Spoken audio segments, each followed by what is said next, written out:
السلام علیکم ورحمۃ اللہ وبرکاتہ۔ الحمدللہ کفا وسلام علی عبادہ الذین اصطفی، اما بعد۔ آج میرا ٹاپک ہے کسان آندولن۔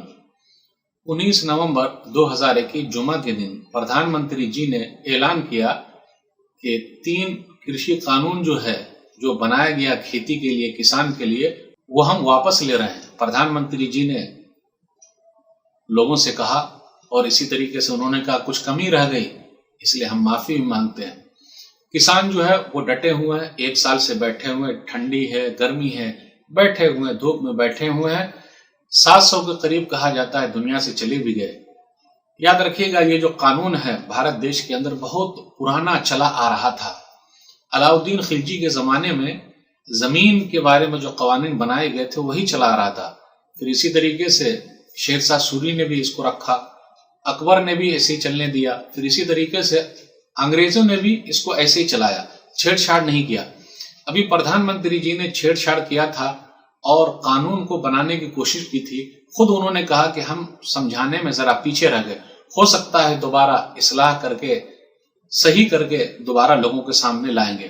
کہا جا رہا ہے کہ وقتی طور پر یہ کسان کی جیت ہے۔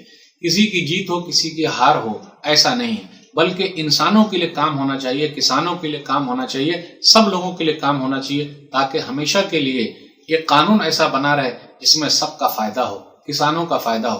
اور کسان ہی تو ہم لوگوں کی جان ہے۔ جے جوان جے کسان، یہ نعرہ تو بہت پرانا ہم اور آپ سنتے آ رہے ہیں۔ انہی کی وجہ سے تو ہم اور آپ دیکھ رہے ہیں کس طریقے سے چاول کھا رہے ہیں، پھر اسی طرح گیہوں کھا رہے ہیں۔ وہ لوگ اگا رہے ہیں اور ہم اور آپ کھا رہے ہیں، لیکن ان کے جیب میں زیادہ پیسہ نہیں جاتا۔ ہم بھارت سرکار سے آگرہ کرتے ہیں کہ ان کی سنیں، کسان کی سنی جائے بات اور ان کو ان کا حق دیا جائے۔